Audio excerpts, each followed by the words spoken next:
Do you want to know how to communicate PLC S7 1500 and HMI using TI Cloud version? Before we start today's video, if you haven't watched our last video where we actually discussed and explained how to get started with TI Portal Cloud version or TI version 21, then I would recommend you watch that video first. The link of that latest video is provided on the card available on the screen. In today's video, we would actually cover PLC and HMI communication. For that, we would start with the PLC part first. We would write the program and then simulate it first. And then after that, we would go ahead and establish PLC and HMI communication. Let's start with PLC program first. Setting up, it takes time. Luckily, the system is up and running. Like I mentioned, today we will use TI Portal version 21, and we would try to establish a communication between PLC and HMI. For that, we have to open up this TI Portal version 21. And by the way, if you're using cloud version, it's always very nice feeling because it doesn't give you a hard time as if you're running on a PC which is on the low specification. Normally, it's very difficult to have that kind of exercises over there because it got stuck mostly. So you have to just simply create on a project, and I'm going to be naming it PLC HMI. Once done, then we can just hit on create here. Takes a while, and then it would create a project. Okay, now it's the time to add the hardware or configure the device over here. So we can just add a new device. Now, once done, what you have to do is you have to come up here and click on the CPU. And here we would be looking for CPU 15152PN. So 15152PN is here. So I would just expand it here and 152PN, and I will be taking on the latest version from there.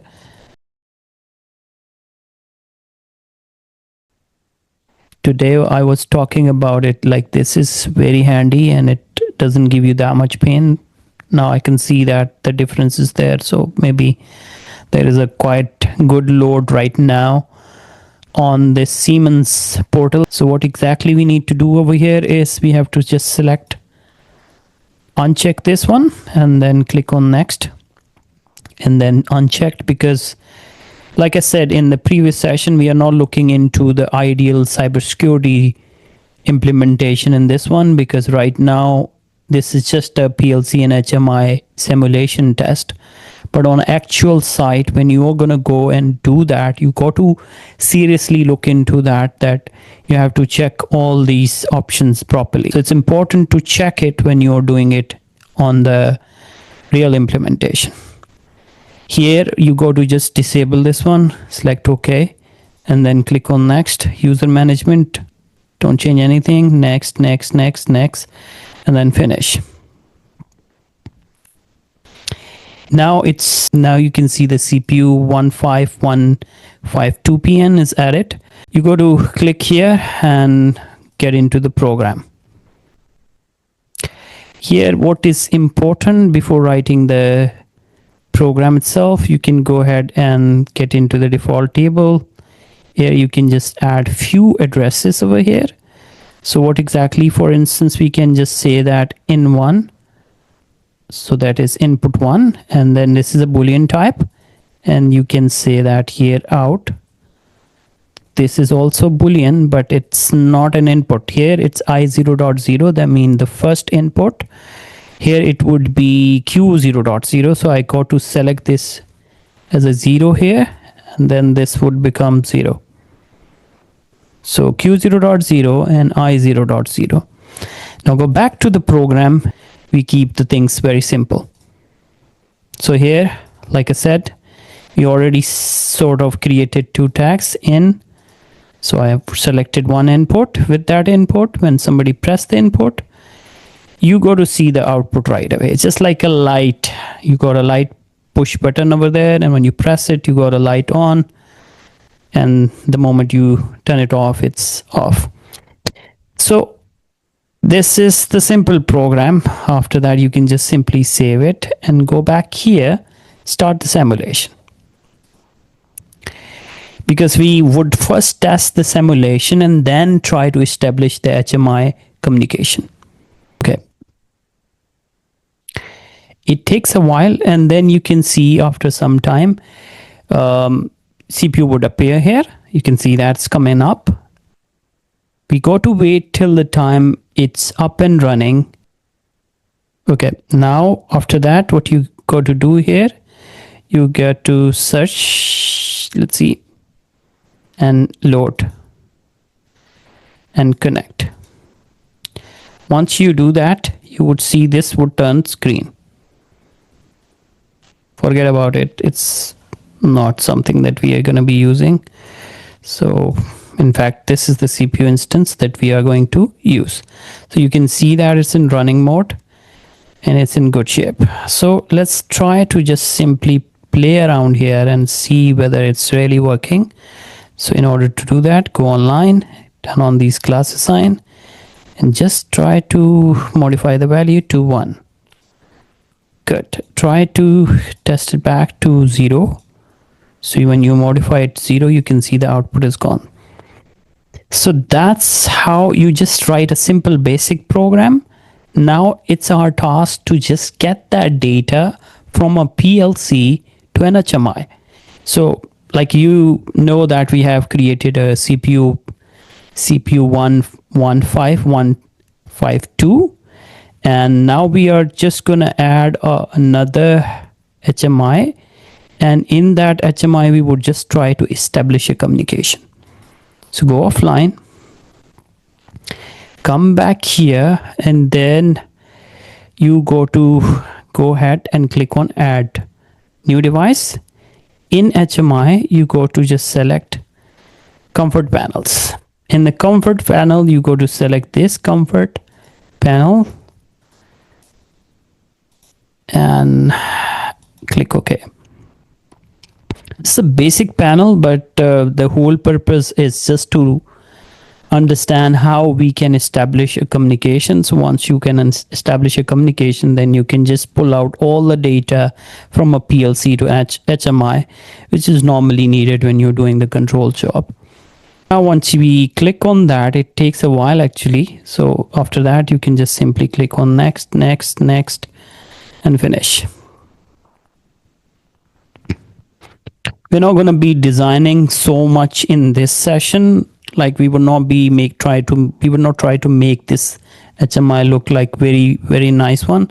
So we would just try to keep it simple, but whole purpose is we would try to give value from an HMI, and we would try to see the outcome of that. So let's try to establish a communication. So see right now, in order to establish a communication, it's very easy. What you have to do is, if you come up here in the PLC tags or click on this one, and here if you try to see all the tags, and you can try to find out these are the tags that we created right in one. So let's try to just drag and drop here, and now you would see that not only this tag is added over there, along with that you would have a communication established between this PLC and HMI. So that's amazing, right? So you don't need to establish a proper communication.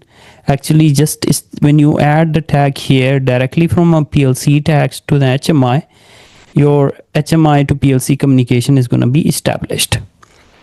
So now here it's already sort of the tag is there, and you can just simply try to play around with it. So if you go to the properties of this tag, you can see that the tag is already here.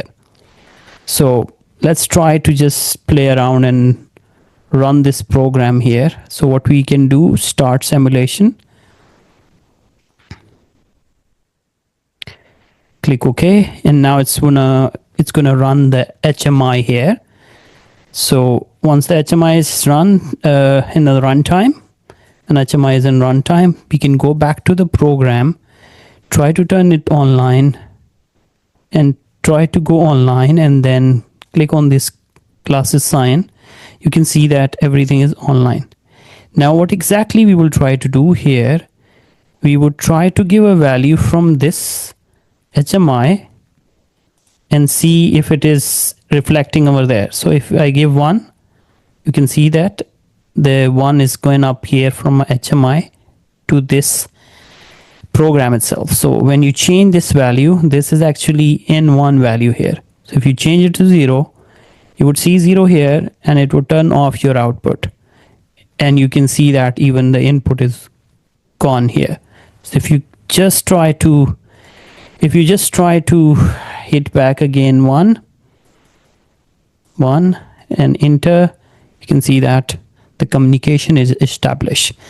That's how you can actually try to play around and set up a communication between PLC and an HMI. That's all for today. I hope you loved this video. If you definitely liked this video, consider hitting the like button. Subscribe if you don't want to miss any future content. Hit the notification button as well. Thanks for watching. Until next time, take care and bye-bye.